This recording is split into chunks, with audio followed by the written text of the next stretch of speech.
தினமலர் நேயர்களுக்கு வணக்கம். உரைகள் நிகழ்ச்சிக்கு உங்கள் அனைவரையும் அன்போடு வரவேற்கிறோம்.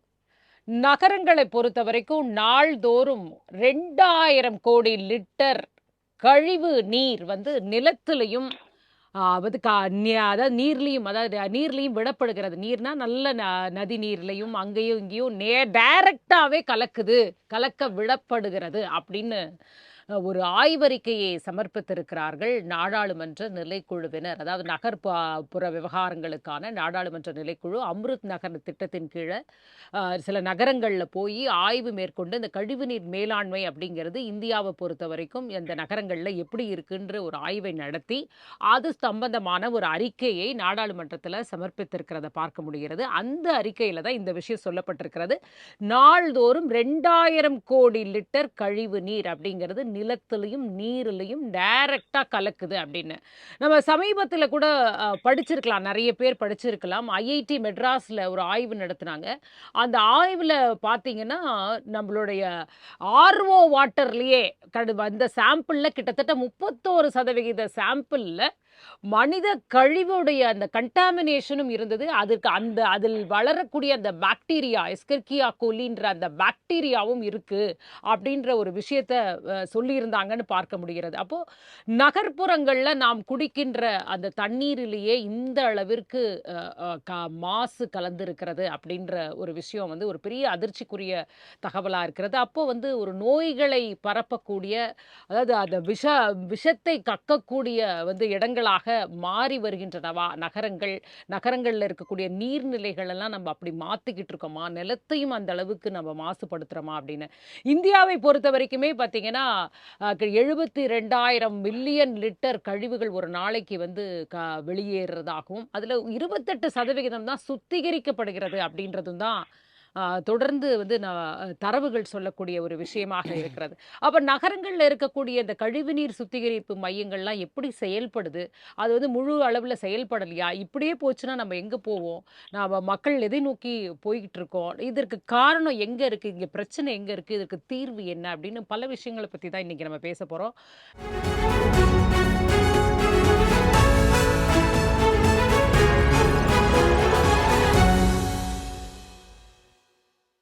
நம்மோடு 2 கருத்துரையாளர்கள் இணைஞ்சிருக்கிறாங்க. முதலாவதாக நம்மோடு ஸ்டுடியோவில் இணைஞ்சிருக்கிறாரு ஓய்வு பெற்ற ஐஏஎஸ் அதிகாரி திரு சவுண்டையா அவர்கள். வணக்கம் சார். வணக்கம். மற்றும் நம்மளோட டெலிஃபோன் வழியா இணைஞ்சிருக்கிறாரு சுற்றுச்சூழல் ஆர்வலர் திரு எஸ்பி முத்துராமன் அவர்கள். வணக்கம் முத்துராமன் சார்.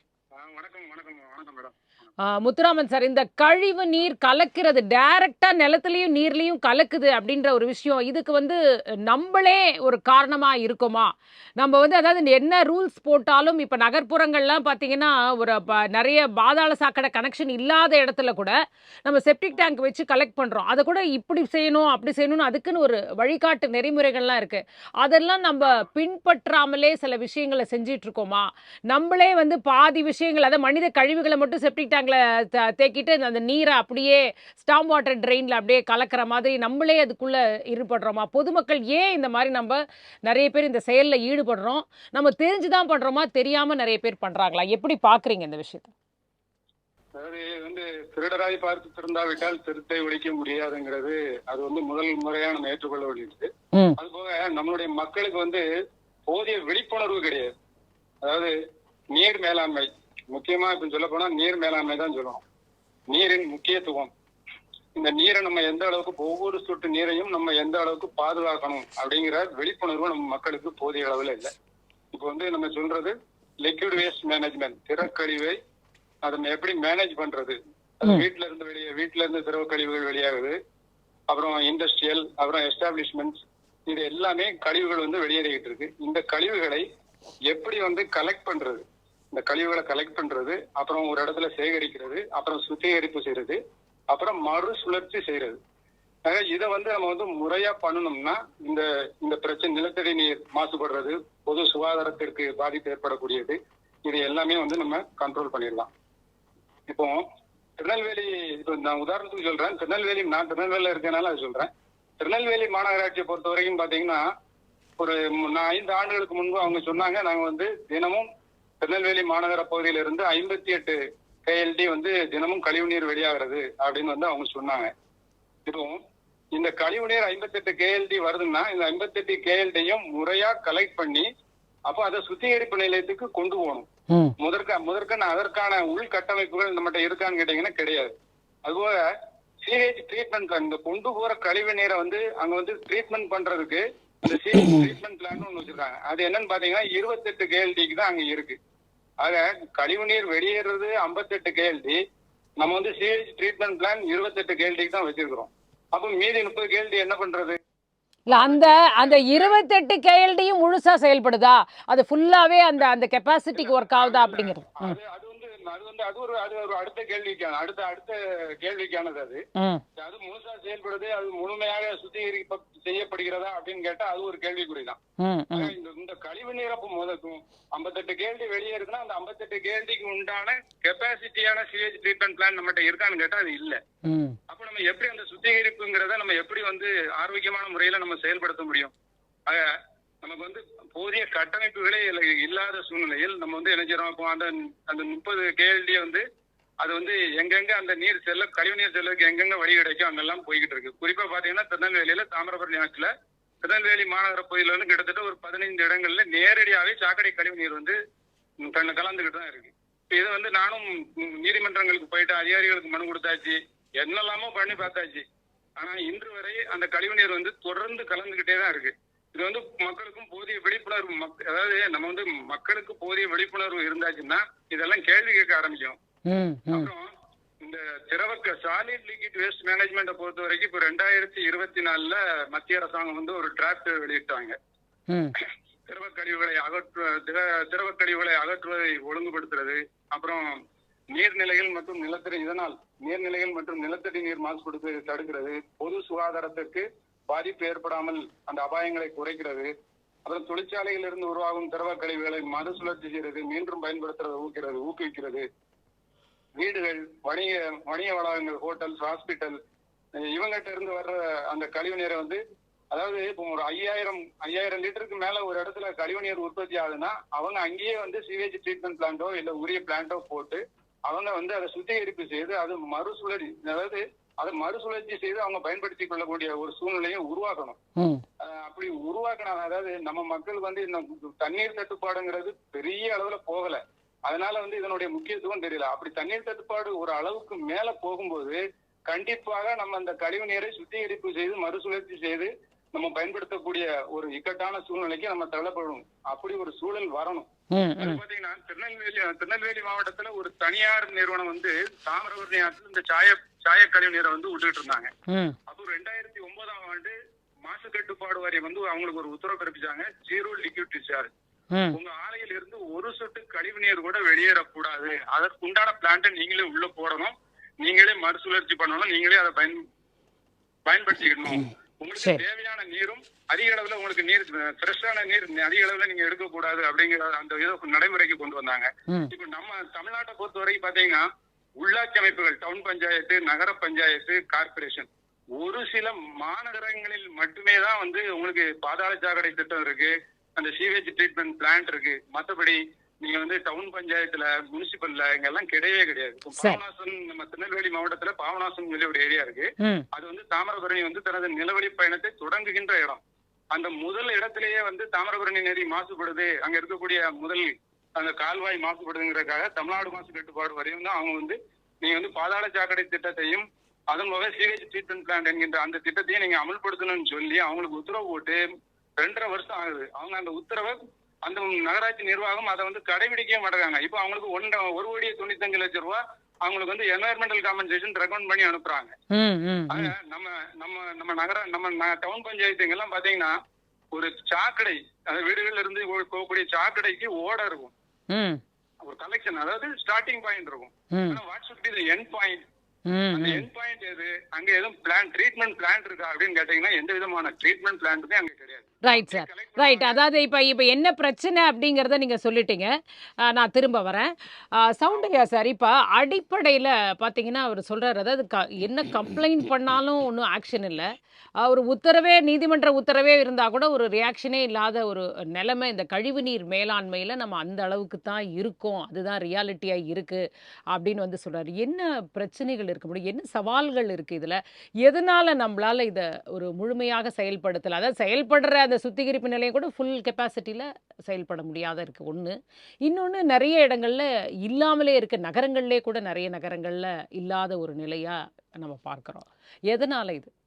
தமிழ்நாடை பொறுத்தவரையில தமிழ்நாடு பொல்யூஷன் கண்ட்ரோல் போர்டு ம். இயங்குது. ம். அடுத்தபடியா சென்னை மாநகரத்தை பொறுத்தவரையில மெட்ரோ வாட்டர் அண்ட் சூவரேஜ் போர்டுன்னு தனியா ஒரு நிறுவனம் இருக்கு. மெட்ரோ வாட்டர் அண்ட் சூவரேஜ் போர்டு தான் சென்னை நகரத்தை பொறுத்தவரையில அதனுடைய திடக்கழிவு மேலாண்மையாக இருந்தாலும் சரி, திரவ கழிவு மேலாண்மையாக இருந்தாலும் சரி, அது 2யுமே அவங்க தான் பார்க்குறாங்க. ம். சென்னையை பொறுத்தமட்டில என்ன ப்ராப்ளம் அப்படின்னா, சென்னையில ஒரு 20,00,000 வீடுகள் இருக்குதுன்னு வச்சுக்கோங்க. ம். இன்னும் முழுசா நம்ம கவர் பண்ணல. அஸ் ஆன் டேட் இன்னைக்கு எடுத்துக்கிட்டீங்கனால் கூட ஒரு 85% அளவுக்கு தான் வந்து கவர் பண்ணியிருக்காங்க. கிட்டத்தட்ட ஒரு டெய்லி வந்து 350 மில்லியன் லிட்டர வந்து அன்றாடம் சுத்திகரிப்பு பண்றாங்க. ம். இருந்தாலும் கூட அது 85% தான் கவர் பண்ணியிருக்குதே ஒழிய, இன்னும் 15% வந்து கவர் பண்ண இல்ல. வேண்டி இருக்குது. ம். இதுதான் சென்னையினுடைய நிலையே இப்படி தான் இருந்தால், மற்ற நகரங்களுக்கு அவர் சொன்னது மாதிரி பல நகரங்கள்ல இப்ப தான் ஆரம்பிச்சிருக்காங்க. ஏன்னா, ஒவ்வொரு வருஷமும் சில டவுன் பஞ்சாயத்த முனிசிபாலிட்டி ஆக்குறாங்க. சில முனிசிபாலிட்டிய கார்ப்பரேஷன் ஆக்குறாங்க. அப்ப ஆக்கும்பொழுது அதற்கான இன்ஃப்ராஸ்ட்ரக்சர டெவலப் பண்ணணும். ம். இது ஒரு கன்டினியூவஸ் ப்ராசஸ்ன்னு வைங்க. ஏன்னா, நம்ம இத நிப்பாட்டிடல. போன வருஷம், அதுக்கு முந்தின வருஷம் கூட முனிசிபாலிட்டிய அப்கிரேட் எஸ். பண்ணியிருக்காங்க. அப்போ அது வந்து ஒரு கன்டினியூவஸ் ப்ராசஸ். ம். ஆனால் இது ஒவ்வொன்னுக்குமே வந்து பெரிய அளவுல வந்து நிதி தேவைப்படும். இப்போ மத்திய அரசு என்ன சொல்றாங்க அப்படின்னா, எந்த நிதியாக இருந்தாலும் சரி, மத்திய அரசு வழங்குற நிதியில நீங்க 40%, ம். ம். ம். நாங்க 60% குடுத்தா நீங்க 40%. ம். முன்ன என்ன பண்ணுவாங்கன்னா, அந்த 60% அலாட் பண்ணிடுவாங்க. நீங்க மீதிய போட்டு பண்ணிக்கோங்கன்னு. ம். இப்ப அப்படி இல்ல. நீங்க 40% கட்டுன பிறகு தான் நாங்க 60% தருவோம். தருவோம் அப்படின்றாங்க. ம். அது வந்து நம்ம நிதிநிலையை பொறுத்து தான் நம்ம அத பண்ண முடியும். அப்போ பல நேரங்கள்ல வந்து நம்மளால வந்து அடுத்த ஸ்டெப் போக முடியல. ஏன்னா, நீங்க வரி போடணும். ம். இப்போ ஒரு ஒரு முனிசிபாலிட்டிய இப்ப அப்கிரேட் பண்ணியிருக்கோம் அப்படின்னா, நிதி வேணும் அப்படின்னா, ஒண்ணு கடன் வாங்கணும். அல்லது வரிய உயர்த்தணும். வரிய உயர்த்தும்போது மக்கள் வந்து பிரச்சனை பண்றாங்க. அப்போ மக்கள் வரி போட முடியாது. அப்போ நம்ம கடன் வாங்கணும். கடன் வாங்குனா திருப்பி கட்டுறதுக்கு இங்க என்ன பேங்க்லாம் நிபந்தனை விதிப்பாங்க. நீ இந்த வரிய கூட்டணும், இந்த வரிய கூட்டணும், இந்த வரிய கூட்டணும். இதையெல்லாம் கூட்டினா தான் நாங்க வந்து நிதி குடுப்போம் அப்படின்ற நிபந்தனைகள விதிக்கிறாங்க. அப்போ பல நேரங்கள்ல வந்து இது இம்மீடியட்டா வந்து டேக் ஆஃப் ஆக முடியல.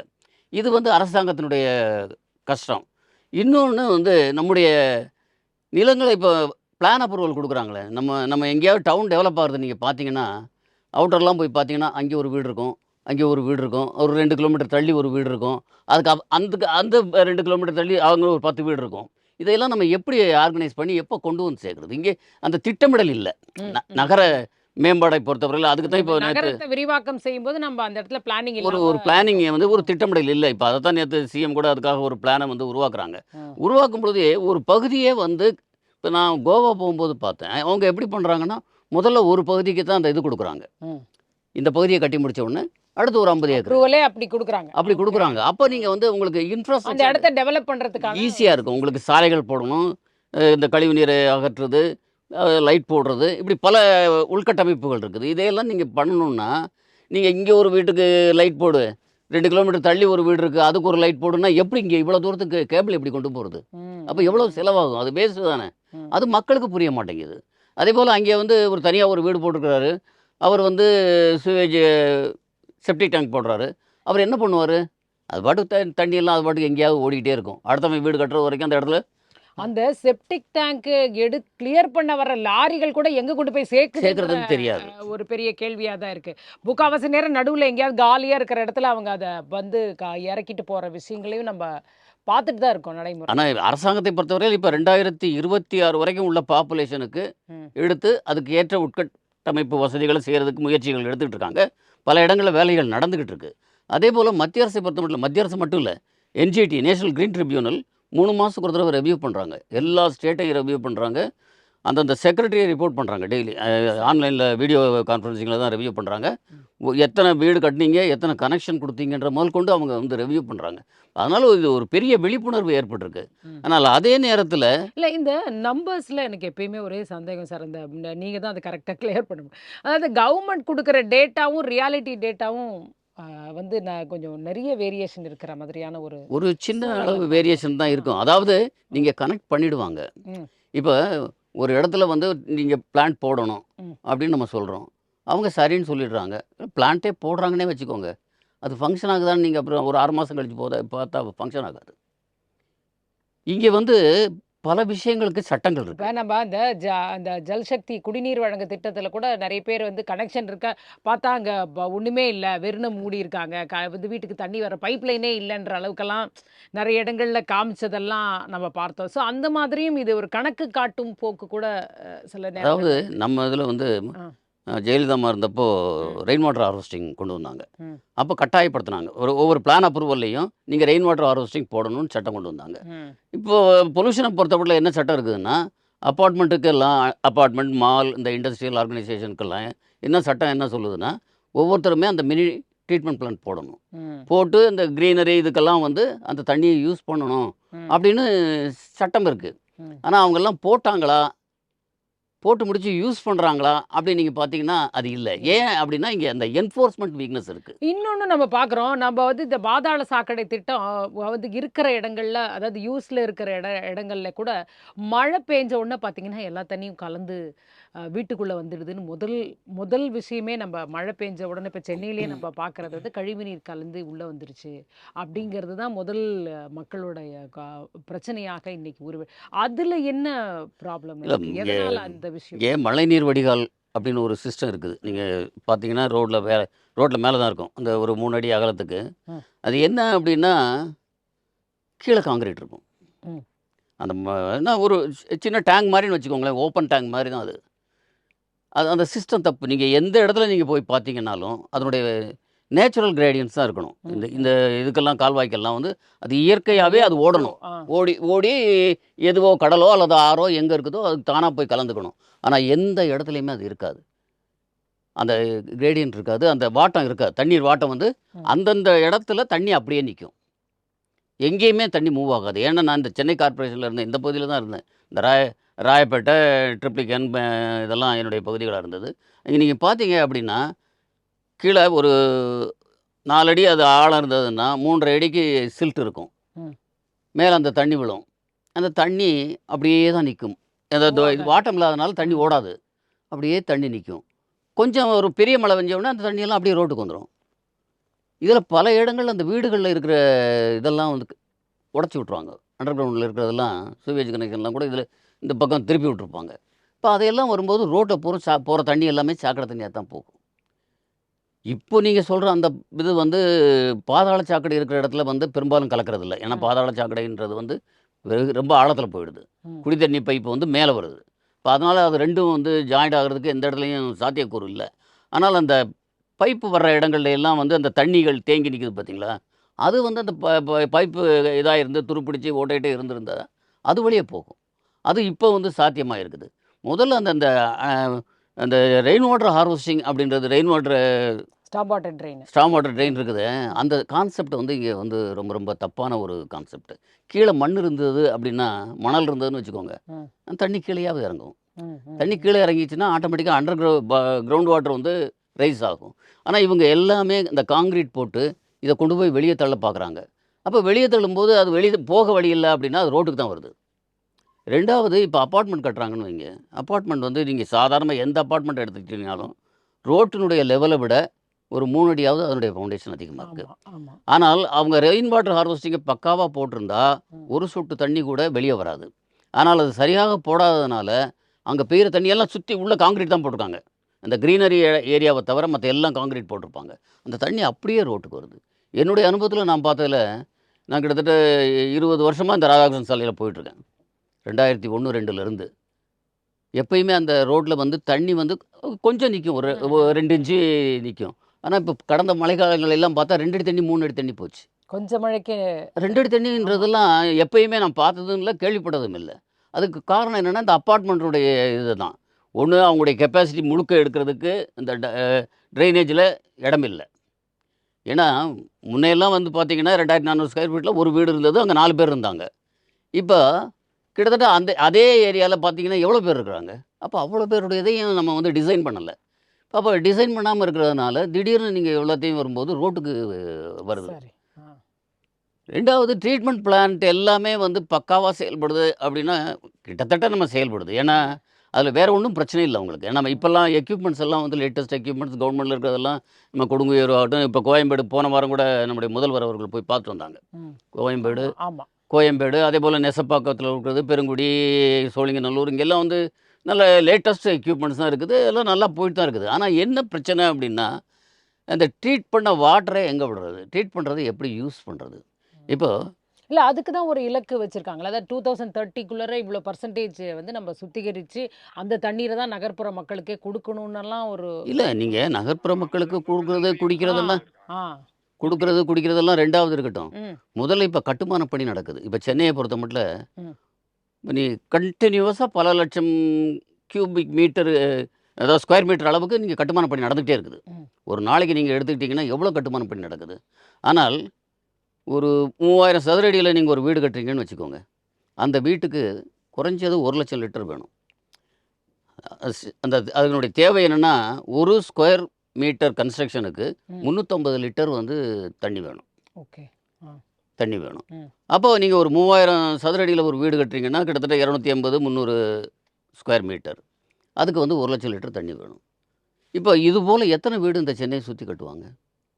லட்சக்கணக்கான வீடுகள் கட்டிக்கிட்டே இருக்காங்க. ம், ம், ம். அப்போ எவ்வளோ இவ்வளோ இது இந்த இது நகரமயமாதல்ங்கிறது ஒரு பெரிய இது சிக்கலா இல்லை இருக்கு. இதுக்கு தண்ணி எங்கேருந்து வருதுன்னா கிரவுண்ட் வாட்டர் தான் எடுக்கிறாங்க. ம், ம், ம். ஆனால் வந்து ஆய்வுகள் என்ன சொல்லுது அப்படின்னா, இந்த ட்ரீட்டட் வாட்டர் வந்து 100% ஃபிட் ஃபார் கன்ஸ்ட்ரக்ஷன் சொல்கிறாங்க. ஓகே. ம். ஏன் வந்து அரசாங்கம் ஒரு சட்டம் போட்டு நீங்கள் கன்ஸ்ட்ரக்ஷனுக்கு எல்லாமே இந்த தண்ணி தான் யூஸ் பண்ணணும் அப்படின்னு ஏன் சொல்லக்கூடாது? நீங்கள் கிட்டத்தட்ட நமக்கு இருக்கிற தண்ணி எல்லாத்தையுமே அவங்களே எடுத்துக்குவாங்க. அப்புறம் நீங்கள் ஆற்றுலயே தண்ணி விட முடியாதே. ம், இருந்தால் தானே ம், விடுவீங்க. ம், ம், ம். கன்ஸ்ட்ரக்ஷனுக்கு நீங்கள் இதே தண்ணியை யூஸ் பண்ணீங்கன்னா ம். வேறு என்ன? இதுக்கு ட்ரீட்டட் வாட்டர் தானே நம்ம எடுக்க முடியும். அது ட்ரீட்மெண்ட் தானே நம்மளால ஃபுல்லா பண்ண முடியல இல்லையா? ஏன் ஃபுல்லாக யார் ஃபுல்லாக பண்ண முடியல? ஆ. இப்போ சென்னையில எல்லாம் 350 இல்ல எம்எல்டி இல்ல வந்து நிறைய இடங்கள்ல தான் அதுதானே பிரச்சனையா இல்ல இருக்கு இல்லையா? குறைகள் நிதி வந்து காரணமா நம்மளால அது செய்ய நீங்க முடியல இல்லையா? குறைகள் வந்து ம். ஒரு சில இடங்கள்ல இருக்கலாம். பவர் ப்ராப்ளம் இருக்கலாம். ஏதாவது மெஷின் ரிப்பேர் ஆகிருக்கலாம். இந்த மாதிரி இஷ்யூ இருந்தால் தானே அது நிற்குமே ஒழிய, அதர்வைஸ் அது வந்து 24 ஹவர்ஸ் ஓடுற மெஷின். சரி. எங்கேயுமே நீங்கள் இப்போ கோயம்பேடில் போய் பாருங்கள். நான் பல முறை விசிட் பண்ணியிருக்கேன். கோயம்பேடு எல்லாமே நான் விசிட் பண்ணியிருக்கேன் மெட்ரோ வாட்டரில் இருக்கும்போது. எல்லாமே வந்து 24 ஹவர்ஸ் ஓடும். ஓகே. 24 ஹவர்ஸ் ஓடும்போது அதில் ஏதாவது என்னைக்காவது ஒரு நாள் 2 நாள் பிரச்சனை வந்தால் நிற்கத்தானே செய்யும். ம், ம். நம்ம அதுக்காக வந்து ஒவ்வொரு மிஷினுக்கும் ஒரு ஆல்டர்னேட்டிவ்லாம் ஒன்று கவர்மெண்ட்டில் பண்ண முடியாது இல்லையா? ம், ம், ம். இப்போ அதனால் அது ஓடிட்டு தான் இருக்குது. பிரச்சனைகள் அங்கங்கே இருக்கத்தான் செய்யுது. ம், ம். சில மாநகராட்சிகளில் இம்மீடியட்டாக ஸ்பேர் அவனுக்கு கிடைக்காது. ஒரு 4 நாள் ஒரு நாள் போட்டாலே இது பிரச்சனை ஆகிப்படும். கரெக்ட். ம். அதனால் நீங்கள் ஒரு சின்ன ஒரு இடத்துல நீங்கள் வந்து தண்ணியோட ஏதோ கலந்து போச்சு அப்படின்னா அந்த ஒரு விஷயம் வந்து இந்த சென்னை நகரம் முழுக்க அப்படி தான் வருது அப்படின்ற மாதிரியான ஒரு எண்ணத்தை மக்கள் மத்தியில் கொண்டு வந்துடும். அது மீடியாக்கள்லாம் அப்படி ஒரு எண்ணத்தை உருவாக்கிடும். அப்போது ஒரு இடத்துல நடக்கிற ஒரு சின்ன விஷயத்த அதுதான் எல்லா இடத்துலையும் நடக்குது அப்படின்ற மாதிரி நம்ம கொண்டு போகக்கூடாது. ம். நடக்குது, தவறுகள் இல்லாமல் இல்லை. ம். நிர்வாகத்தை பொறுத்த மட்டும் எல்லா இடங்கள்லையுமே 100% நீங்கள் எந்த நேரத்துலையும் வேணாலும் நீங்கள் போய் விசிட் பண்ணி பார்க்கலாம். 100% அவங்க ஓடுது. இப்போ 350 எம்எல்டி ஓடுதுன்னா 350 எம்எல்டின்றது எவ்வளோ? 35 கோடி லிட்டர் ஒரு நாளைக்கு. 35 கோடி லிட்டர் தண்ணியை ட்ரீட் பண்ணிட்டு தானே இருக்கோம் நம்ம. அதில் எந்த சரி. விதமான சரி. குறைபாடும் இல்லையே. வரேன். ஆ, சார் நீங்க சொல்லுங்க. வந்து இதுல இப்ப நோய்கள் அதாவது நீங்க குடிநீர் தட்டுப்பாடு அது பத்தி நீர் தட்டுப்பாடு பத்தி சொன்னீங்க. ஆனா நீர் மாசு அப்படிங்கறது வந்து நம்ம எப்படி பார்க்குறோம்? அதை கன்சிடர் பண்றோமா? இல்ல யாருமே இதுல வந்து ஒரு அலட்சியம் காட்டுறாங்களா? ஒரு அக்கறையின்மையோட நம்ம செயல்படுறோமா? அதை எப்படி பார்க்குறீங்க நீங்க? ஏன்னா இதில் நம்ம போய் டைரக்டா நிலத்துலயும் நீர்லயும் சேர்த்துட்டா ஃபுல்லா நம்ம மாசு தான் பண்றோம் நம்ம. அப்ப அந்த மாசுல இருந்து நோய் தான் வரும். இதை நம்ம அடிப்படையில எல்லாருமே புரிஞ்சிட்டு இருக்கோமா? அதிகாரிகளும் சரி, பொதுமக்களும் சரி, எல்லா தரப்புலையும் இது முழுமையா நம்ம பிரச்சனை என்னன்றதை புரிஞ்சிட்டு இருக்கோமா?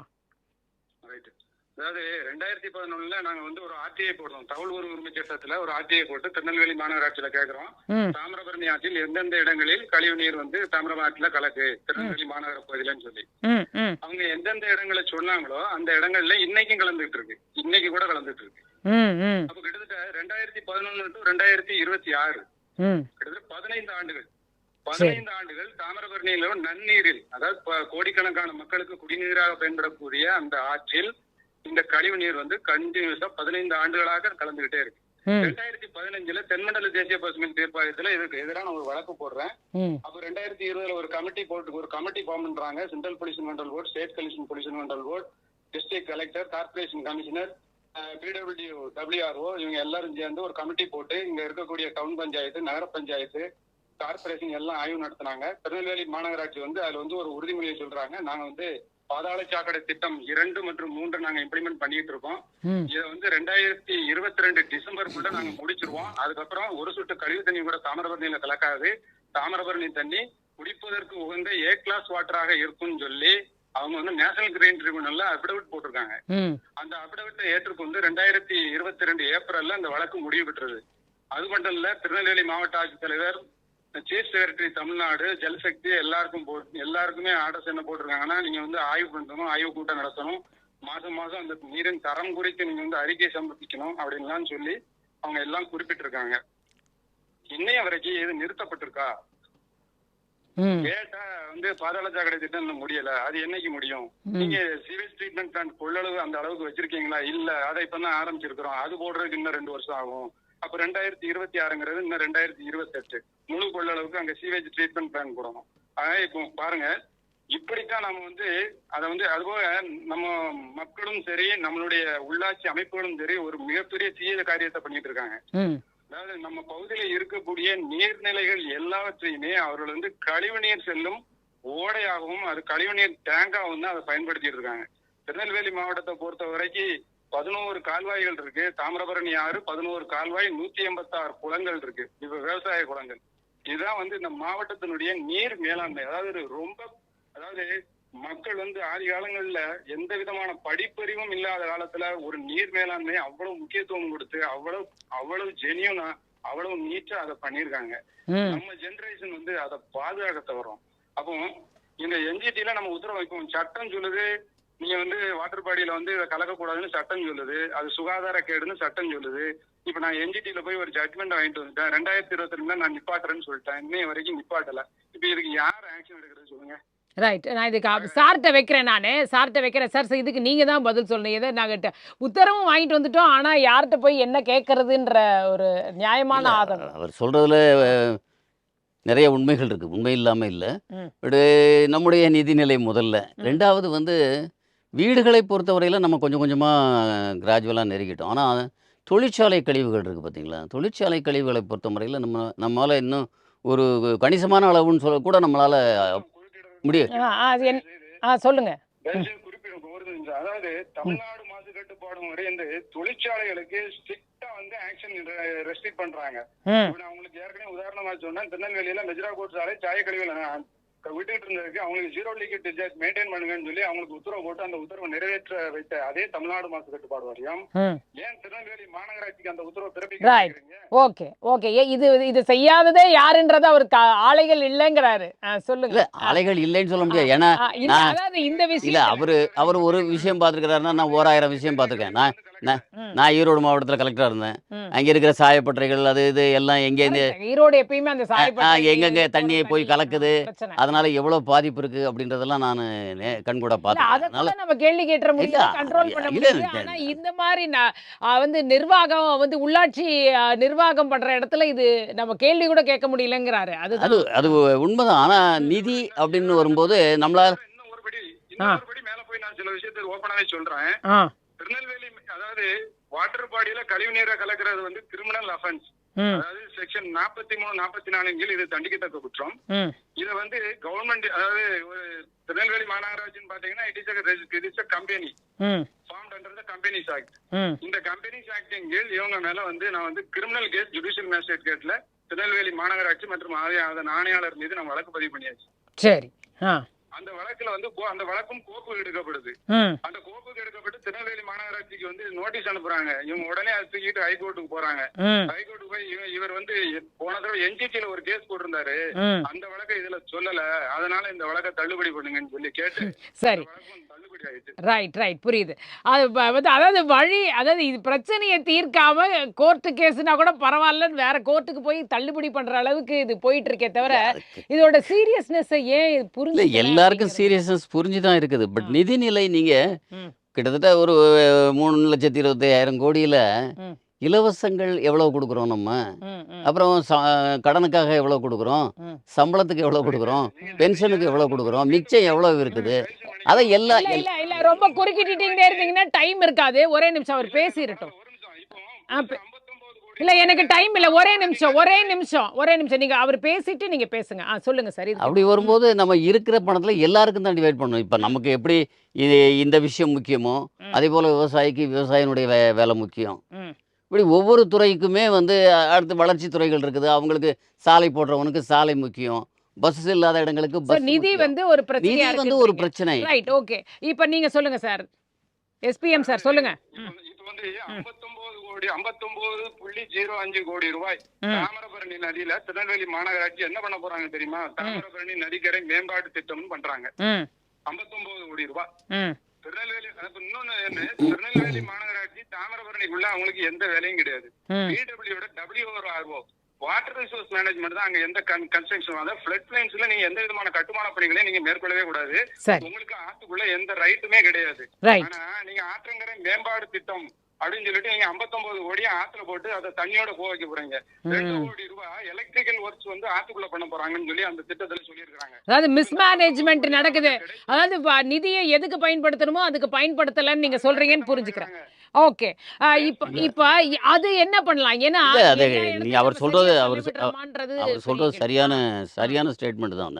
நான் வந்து மறுப்புக்கெல்லாம் இடம் இல்லை. கடந்த காலங்களில் என்ன பண்ணாங்கன்னா, எந்த ஒர்க் எடுத்தா அதில் நமக்கு என்ன பர்சன்டேஜ் அதிகம் வரும் அப்படின்ற மாதிரி கணக்கு பண்ணி தான் ஒர்க் எடுத்தாங்க. இப்போ நீங்கள் கடந்த காலங்களில் நம்ம சென்னை கார்பரேஷன் நிறைய இடங்கள்ல நம்ம ஓவர்லுக் பண்ணி, அதாவது மனிதர்களுடைய வந்து அடிப்படை தேவைகளை விட அவர்களுடைய சுகாதாரத்தை விட எதுக்கு முன்னுரிமை கொடுக்கணும்ன்றதுல நம்ம ரொம்ப கவனமா இருந்திருக்கோம் அப்படின்னு புரியுது. இப்ப இந்த பிரச்சனைக்கு என்ன தீர்வாக இருக்கும்? இல்ல, இது அரசு நினைச்சாலும் இதை இப்ப இந்த 52 கோடி வேஸ்ட். அது நீங்க 52 கோடியும் அதுல என்ன இருக்குன்றீங்க? ஒன்றும் இருக்காது. சும்மா இங்க 4 மண்ணை அடிச்சு 2 இதை செடியை வச்சுட்டு அதோட முடிச்சுட்டு பணத்தை எடுத்துட்டு போயிடுவாங்க. அப்போ இப்படி திட்டங்கள் தான் பெரும்பாலும் எல்லா இடங்கள்லையுமே வகுக்கப்பட்டு வருகிறது. கடந்த காலங்களில் அதுதான் நடைமுறையாக இருந்தது. சென்னையிலேயே பார்த்தீங்கன்னா அதிமுக ஆட்சி இருக்கும்பொழுது ஒரு 5000 கோடி செலவழிச்சாங்க. கடந்த ஆட்சியில் ஒரு 5000 கோடி செலவழிச்சாங்க. ஆனால் நிலை அப்படியே தான் இருக்கு. சரி, அப்போ என்ன வேலை செஞ்சாங்க யாருக்கும் தெரியாது. என்ன வேலை செஞ்சாங்க, அந்த வேலையை முழுசும் செஞ்சாங்களா, அது நமக்கு தேவைதானா, அதெல்லாம் இல்லை. அப்படியெல்லாம் இல்லை. அப்படி வேலையை எடுக்கிறது இல்லை இப்போ கடந்த காலங்களில். இப்போ நம்ம முடியும், கட்டாயம் முடியும். ஓகே, நான் ஒரு இறுதி பார்வையை எடுத்துக்கிறேன். சொல்லுங்க சார் முத்துராமன் சார், நீங்க என்ன சொல்ல நினைச்சீங்கன்னு சொல்லுங்க. நீங்க என்ன தீர்வா நினைக்கிறீங்கன்றதையும் சேர்த்து ரொம்ப ஷார்ட்டா சொல்லிருங்க. அதாவது நம்ம சட்டங்கள் நீதிமன்ற உத்தரவுகள் இது எல்லாமே ஒரு பக்கம் இருக்கு. ஆனா இந்த செயல்பாடுங்கிறது பாத்தீங்கன்னா இதற்கும் அதற்கும் மிகப்பெரிய வித்தியாசமா இருக்கு. நீதிபதிகள் வந்து தாமிரபரணி நதியில கழிவுகள் எங்கெங்க கிடக்குன்னு சொல்லி டிசம்பர் 2024 பார்த்துட்டு நேரடியா வந்து பார்த்துட்டு போனாங்க. நேரடியா வந்து நீதிபதிகளே பார்த்துட்டு போயிட்டாங்க. ஆனா இன்னும் கலந்துகிட்டு தான் இருக்கு. இப்ப நாங்க இதற்கு மேல் நாங்க இதை என்ன பண்ணிட முடியும்? அது மட்டும் இல்ல, இப்ப வந்து இது வந்து மிகப்பெரிய சுகாதார சீர்கேடு. பெரும்பாலும் இந்த முதல்ல முக்கியத்துவம்ங்கிறது குடிநீர் தான். முதல்ல நீர், அது விவசாயம், குடிநீர், இது ரெண்டும் தான் மனிதன் உயிர் வாழ்வதற்கு காற்றுக்கு அடுத்து தேவைப்படக்கூடியது இந்த தண்ணீர் தான், விவசாயம் தான். ஆக இதற்கு எந்த அளவுக்கு முக்கியத்துவம், நம்ம பறக்கிறது, நம்ம போறது, இது மத்த எல்லாமே நெக்ஸ்ட் தான்.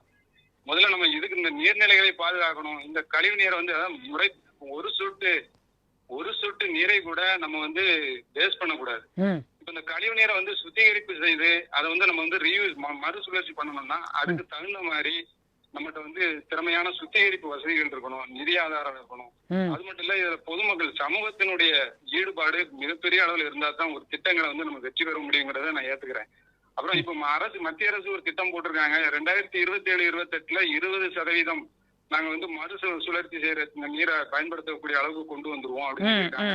2030-31 50% நாங்க ரீயூஸ் பண்ணக்கூடிய இதை கொண்டு வந்துருவோம் அப்படிங்கிறாங்க. நீங்க ரீயூஸ் பண்றதுக்கு உண்டான நீங்க வந்து அதுக்கு உண்டான நிதியையும் அதனுடைய கட்டமைப்புகளையும் உருவாக்குறதுக்கு நீங்க முதல்ல ஏற்பாடு பண்ணணும்ல. அதை நீங்க பண்ணிட்டுலாம் அடுத்த ஸ்டெப்புக்கே நம்ம போக முடியும். அதனால முதல்ல அதற்குண்டான நிதி ஆதாரம், திறமையான அந்த சுத்திகரிப்பு வசதிகள், கலெக்ஷன் பண்றது, இது எல்லாத்தையும் முதல்ல வந்து அந்த கட்டமைப்புகளை முறைப்படுத்தி இதை பண்ண முடியாதுன்னு ஒண்ணு கிடையாது. ஹெல்மெட் போடாம ஒருத்தர் போறா, அவருடைய உயிர் அந்த எழுத்தால வரக்கூடிய அந்த 2 பேருக்கு சம்பந்தப்பட்டது. பட் இந்த கழிவு நீருங்கிறது 2 பேரும் சம்பந்தப்பட்டது இல்ல, இது பொது சுகாதாரம் சம்பந்தப்பட்டது. அப்போ இதற்கு வந்து எந்த அளவுக்கு முக்கியத்துவம் கொண்டு நீங்க சட்டத்தை வந்து ஸ்ட்ரிக்டா இம்ப்ளிமெண்ட் பண்ணுங்க. ஹெல்மெட் போடலன்னா வழியில மறிச்சு உடனே 1000 ரூபாய் ஃபைன் போடுறீங்கல்ல, அது மாதிரி இந்த சட்டத்தையும் நீங்க வந்து வாட்டர் ஆக்ட்ல நீங்க ரொம்ப ஸ்ட்ரிக்டா நீங்க வந்து பண்ணலாமே. தமிழ்நாடு பொல்யூஷன் கண்ட்ரோல் போர்டு, நீங்க வந்து இன்னொன்னு சொல்றேன், தமிழ்நாடு பொல்யூஷன் கண்ட்ரோல் போர்டு வந்து என்வரன்மெண்டல் காம்பன்சேஷன் அப்படியே வந்து அவங்க வந்து லெவி பண்ணி ஒரு பேப்பர் சென்னைக்கு அனுப்புறாங்க, மத்திய மாசு கட்டுப்பாடு வாரிய அலுவலகத்துக்கு. அவ்வளவுதான், அதோட அது சரி. அதுக்கப்புறம் ஏதாவது என்வரன்மெண்டல் காம்பன்சேஷன் யார்ட்டையாவது வசூல் பண்ணிருக்காங்கன்னு கேட்டீங்கன்னா 10 பைசா கிடையாது. அதாவது செய்ய வேண்டிய வேலைகள் நிறைய இருக்குன்னு புரிஞ்சுக்கிறேன். ஆனா அதை நோக்கி நம்ம இன்னும் ஒரு ஸ்டெப்பு கூட எடுத்து வைக்கல. நிறைய பிரச்சனைகளோட இருக்கோன்னு புரிஞ்சுக்கிறேன். டைம் இல்லை. அதனால இதோட வந்து உங்க இருவருடைய கருத்துக்களுக்கும் மிக்க நன்றி.